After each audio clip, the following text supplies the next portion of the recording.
Hello. If you're new to this channel, welcome. My name is Cherie. I am a mobile hairdresser and I specialize in creating rainbow hair. Today I want to take you through a list and just show you my kit and what things you're going to need to start your own mobile hairdressing business. So let's jump right in. So first I want to cover just the legal checklist which you will need, which I can only speak for myself. I live in Australia, so you may have to just check this in your own country because I'm sure that different rules will apply. But in Australia, it's very straightforward and very easy to legally do this. At the top of my checklist, which I will link this in the description below for you so that you can actually have it and print it out. But I've got it here for reference with me as well anyway. Legal requirements. Number one thing you're going to need is an ABN, and in Australia that stands for an Australian business number. So everyone that operates a business needs one of these. So that's what you will need to get yourself first, and I've linked the website where you can get that. I'll put that underneath. So you'll just go to the website, you can do it all online, and I think it's about $30. It's honestly not very hard to do, and it doesn't cost a lot of money. So first thing you're going to do is get your ABN. The second thing you are going to do, you don't have to, you can operate the business just under your name, but if you want to set up a business name, then you can do that as well. It's on the same website, and I will link that for you as well. So ABN, registered business name. And then third and final thing that you're going to need to do this legally is called public liability insurance. I have mine through Amy, and they are quite good with, like, they've got a specific one that's for, you know, hairdressing, and it covers me for when I go to people's houses or when I want to do training in a salon or anything like that. It's quite diverse. So I would highly recommend Amy for your public liability insurance, and that again I think is only about $30 or $40 a month. It's really quite cheap. So those are the three things that you're going to need to legally operate a mobile hairdressing business in Australia. Very, very easy, very cheap to set up. Highly recommend.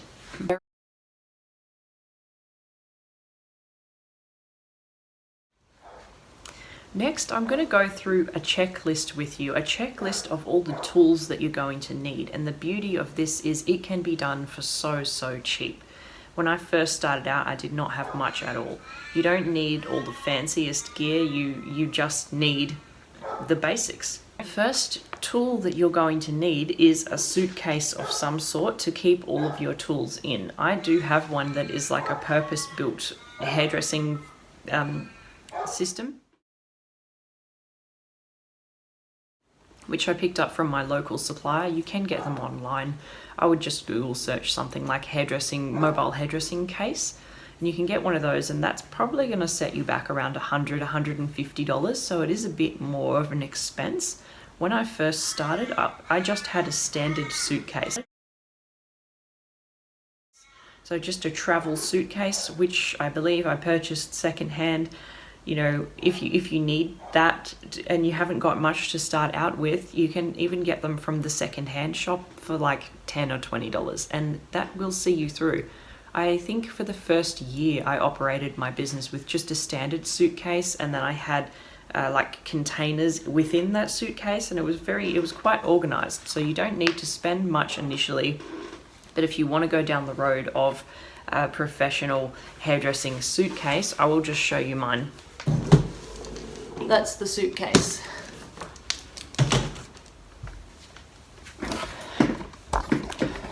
Not that it really matters.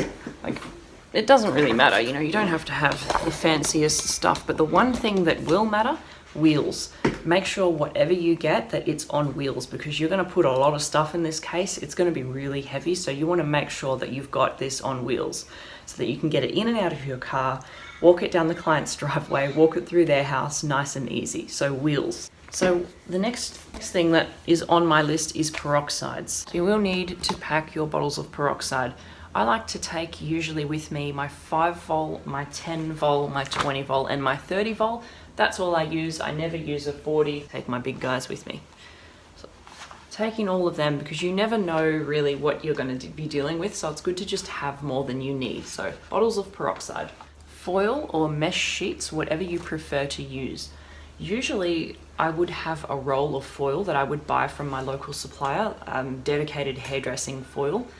But if you don't, or you can't afford that, domestic foil is fine. You can just go to your local supermarket, buy yourself a roll of foil and sit there and roll them all out, fold them all up, everything like that. I like to make sure that it's all ripped and already ready to go before I get to my client's house, because it's just going to save you time. So if you can make sure they're all ripped up and ready to go, that will save you a lot of time. Tint bowls and brushes, do not forget these. You will absolutely need, if you are doing color work, some tint bowls and some tint brushes. Bleach in a sealed bucket. Unfortunately, I found out the hard way, but just make sure that you are carrying your bleach in a sealed bucket. So you want to just make sure that that is going to be sealed well, because you're mobile, you're moving, things are rustling around in your suitcase. So just make sure that that is nice and secure. Otherwise, you're going to have a big mess to clean up and it's not fun. Hair colors and hair toners. I fortunately do have a specific compartment in my case, but if not, you can absolutely just get yourself a storage container with a lid on it. That's where I keep all my colors. I've got, you know, all sorts of colors in there, toners, direct dyes, all sorts, and that's my color container which goes into my case. But like I said, a storage container with a lid on it will do you just as well. Shampoo, conditioners and treatments. I always like to take my own. You don't want to rely on the clients, because you just don't know what they're going to have in their bathroom, whether or not it's going to be suitable. So I like to usually take with me a purple shampoo because I do a lot of lifting. Sometimes I'll just take a normal non-colored shampoo as well. I like this as a treatment. It's just a 1 minute miracle treatment I really like. Sometimes I like to have this. You know, you just want to take the few basics. Obviously we can't take the whole salon with us when we're going mobile, we're a bit limited, but you know, just take your basics so that you've got what you need. And that goes for your styling products as well. I will usually take that. I like a smoothing serum, a nice leave-in like moisturizer for my blow dry, and a spray detangler. Scissors, that's not something you want to forget. So I'll always take my scissors with me. I do have a special compartment that I keep them in. If you don't, I would recommend you keep them in something, even if you just want to wrap them up in a pillow slip, just something that's going to keep them together so that when you're digging through your things, you're not going to cut yourself, and just, you know, so that they don't get damaged. Just good idea to keep these guys separated. You're going to need your cutting combs, a tail comb if you do color work, a brush for blow drying. I've always got my blow dry brush with me because I'm always doing blow dries. I also like a wet brush, and this works as a vent brush as well, and it's just amazing for when I go and do all that teasing when I'm doing a balayage, to just get that out. So personal favorite of mine. Clips, if I haven't already mentioned clips, you will certainly need your clips, don't forget them. A hairdryer. I've got a little Dyson that I love, it's my baby. Hot tools. I'll generally take a straightener and a curling iron, because you just never know which you're going to need. I always prefer to take more than I need, because I never want to be in a situation where I don't have something that I need, so I would rather take more. An extension cord. This will come in handy and can quite often be a lifesaver when you're going into someone's house to do their hair. You just don't know what they've got, and where you've set up to do their hair may or may not be close to a PowerPoint. So you want to just make sure that you've got a little extension cord with you, just to make your life a lot easier. Clippers, if you think you'll need them. If you're doing much cutting, then clippers. This is not something that I would typically take with me, because it is quite heavy and it does take up a lot of space. Unless I know for a fact that my client's got an undercut or a short style, I wouldn't take these with me every day, but it's just something to think about. A water sprayer. Bleach-proof towels. If you have them, if not, normal towels will suffice. But if you can make the investment and get these, even though they are a bit more expensive, they will save you, because you're not going to have to worry about bleach stains or color stains or anything like that. So it's definitely worth spending the money when you can and getting yourself some proper bleach-proof towels. You will need a cape, of course, so that you can cape up your client for your color work and your cutting. Don't forget the cape. Bin bags. is something that I've found really come in handy for me, so that you don't have to constantly ask your client. It's just, you know, it's good to have one. You can put your rubbish in there, you can put all your, you know, foils, or if you don't want to do any washing up at the house, you can just use this to shove all your dirty colour bowls and stuff in, take them in the car, and then deal with it at home. It's really handy to have some bin bags. Gloves, Vaseline or something to go around someone's hairline before you apply a tint is a really good idea to carry that around with you and apply it. An attachable hose. This saves me all the time because I am washing my clients over forward in the basin, so I attach this to their laundry sink usually, and it does come with a little adjuster as well. And I just got this from my local hardware store and it was about $15. And this is one of the most valuable tools that you can have as a mobile hairdresser, so you definitely want to get yourself one of these. A set of scales. Make sure that you're using your scales as well, because when you're a mobile hairdresser, your clients are looking at you and watching everything you do, so don't forget to use your scales. A hair care form. I have created a little hair care form like for my clients' aftercare, which is suitable if you're doing vivids. It's pretty much specifically for vivids, but this is what it looks like. And it's just got a bunch of information on there, which I'll go through with my client and just discuss with them so that they know how to look after their hair.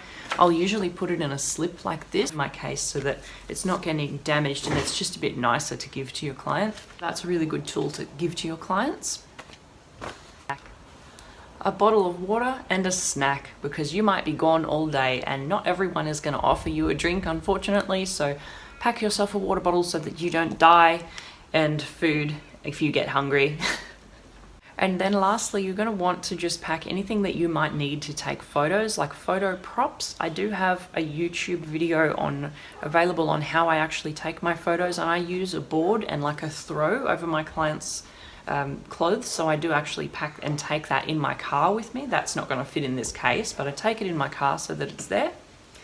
And any little accessories as well that you want to use to style someone's hair and get the ultimate photo. So, you know, a few clips, some bobby pins, a little hair tie, things like that that are going to just aid in your styling.